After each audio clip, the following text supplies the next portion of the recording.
How am I supposed to help everyone in my classroom? We've all asked ourselves that many, many times. There are little tiny fires all around the room all day long. There's only one, maybe two of you. How do you do it all? First, we identify the fire, and that's probably pretty easy for us, right? Either a child is coming to us telling us that there's conflict that we need to fix, or we know how to see it and what it sounds like, right? So we know the fire. We're going to talk about how to intervene, what to say, and then how to teach them to use their big voice. When we as adults are in conflict, we can use our assertive voice to tell the other person what we need or what we need them to stop doing. And if we can't do that, it's because we ourselves are missing the skill of assertiveness. And most adults, in my experience, including myself, lack the skill of assertiveness. It's not easy because we weren't taught to do it as a child, right? So what we give to others, we strengthen within ourselves. So teaching the children in your classroom the skill of assertiveness allows you to practice yours. A child's big voice is the assertive voice that they use to teach others how to treat them. We'll teach them, we'll learn too, and then they'll teach others. So we have to talk about tattling because a lot of the time we identify a conflict because a child has brought it to our attention. Someone has stolen their toy while they're playing in the block center and they're bringing it to you because they don't know how to handle the situation. So they come to us with problems that they don't know how to solve. And when we tattletale them away, right? Say that they're a tattletale or say, I'm the teacher, I'll handle it and send them away. When we do those things, we're sending a message that we're not here to help, which of course is exactly what we're here for.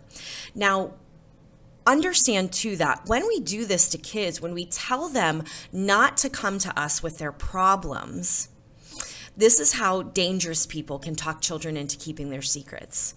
And also, this is how children become us, adults who have a really hard time handling conflict.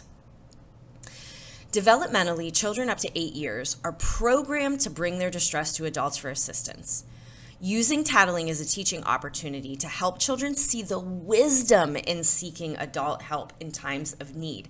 This will extend into their adolescent and teen years. And isn't that what we all want? We want children to come to us in times of need, but so often they come to us and we judge their topic that they're bringing to us as not really in need of our help, and we convince them to just stop doing it. So we don't know how to handle the tattling, or it's a trigger for us. We need to use our assertive voice to be able to teach them because we can't teach them what we can't do ourselves. An assertive voice tells the children what to do. It sends a nonverbal message of just do it, not question mark. It should be period. Just do it, period, with your tone of voice and your body language. It paints a clear picture of exactly what the child needs to be successful. The voice of no doubt, assertive voice is the voice of no doubt. There is no doubt that the sky is blue and no doubt that the grass is green. And to me, there's no doubt that it's time to line up. The sky is blue, the grass is green. It's time to line up, right? Say that out loud with me. The sky is blue, the grass is green. It's time to line up. So passive voice is, okay, guys, it's time to line up. An aggressive voice is, that's enough. Everybody line up. Which voice would you want to listen to more? The sky is blue, the grass is green. It's time to line up. They're facts. The fact is, it's time to line up. So big voice. Here's how we do it. The first step is empowering the child. We ask them, did you like it? Someone runs to me and says, Sophie took my toy. Or I see Sophie snatch a toy out of the child's hand. So I say to the child, did you like it? Most of the time, they'll say no. So then I'm going to tell them exactly what to do using my assertive voice. Tell Sophie, I don't like it when you take my toy. Then I'm going to say, what do you want her to do instead? And they'll probably say something like, I don't want her to take my toy, or maybe they won't know. Maybe they don't have an answer for that, and that's okay.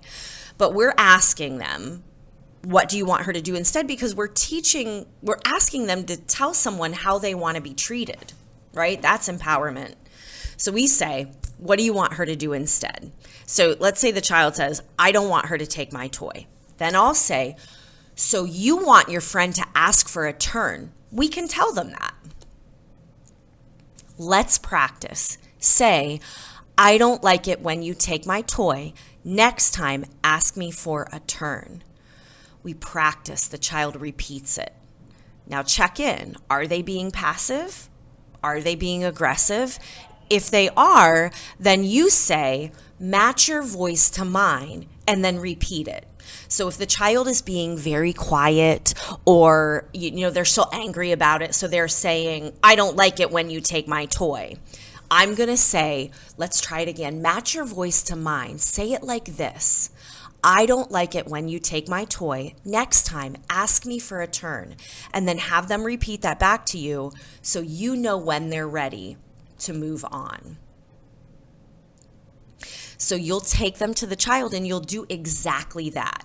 You will coach the child to say it to the child that stole the toy. And then the last step is connection and offering them a way. This is where we usually slip into the making them say, I'm sorry. And we know that making someone say sorry doesn't make them sorry, right? So maybe now we can just offer some connection. How are you going to show each other that you still care? A hug or a fist bump? And if they don't want to do it, we don't force it. But this offers them an opportunity to show each other that even though we just had this conflict, we are still a school family. We are still friends. We still have love for each other. Help them reconnect. And then say, you did it. Recognize that they did it now and later. So keep your ears peeled, because once you start teaching the kids in your classroom how to use their big voice, some of them will catch it real quick. And when you hear it, you're going to say, you did it. You used your big voice. And maybe you'll repeat exactly what they said. Every time you do that, it's a lesson for the children around you. It's another opportunity for them to hear how to use it. And then give yourself some credit too, because this is a big mind switch for us as adults too. So we practice in times of play. They are going to grab onto this concept way faster if we practice it in times of play. Obviously, when they're in conflict, we're going to coach them through exactly what to say. But if I have a child who struggles a lot with it, I might pull them aside before center time and say, you're going to play with your friends in the housekeeping center. If someone does something that you don't like, you'll use your big voice. So practice with me. Say, stop. I don't like it. And then let them go into the center. You can do it in group meetings, in your circle time. If you have access to the Kindness Counts CD, play the big voice song for them every day and allow them to practice using their big voice in the song. If you've never heard it before, it has them practice different phrases. And then you can read the big voice books. There's a Sophie one and a Schubert one. You will probably be able to find someone in your center to borrow these books from if you don't have access to them. But they'll also be on this same YouTube channel recorded that you can pull up and play with your children. You can watch it with them. So let's roll back to tattling real quick. Okay, so there's 3 types of tattling. There's intrusion. The child has been victimized. That's them coming to me and saying, she took my toy. Because look at the message. It's powerlessness. The child feels powerless to deal with this. They need our help, right? So I'm going to say, did you like it? That's going to start my response. Now, maybe the tattling that's coming is revenge. Maybe they want to get someone else in trouble. Right? They're angry and they don't know how to express themselves directly. So what we're going to say to them in this instance is, are you telling me to be helpful or hurtful? This will often help the children start to sort out the reason why they're telling you. And then there's safety. The child sees someone getting hurt or they were hurt. They don't feel safe. Then our response to them is, it's my job to keep everybody safe. I will take care of it. And then we take action and go take care of it, right? So it's different than us saying, this is my job. I'm the teacher. I've got it. And then shooing them back to their center. We show them that we are here to take care of it for them. So how am I supposed to help everyone? It's big voice. So practice your assertive voice when you are giving commands in your classroom. We use commands in our classroom when there is no choice. It's time to line up. It's time to clean up, right? Then we teach the children to use theirs. Did you like it? Tell Sophie, I don't like it when you take my toy. Next time, ask me for help.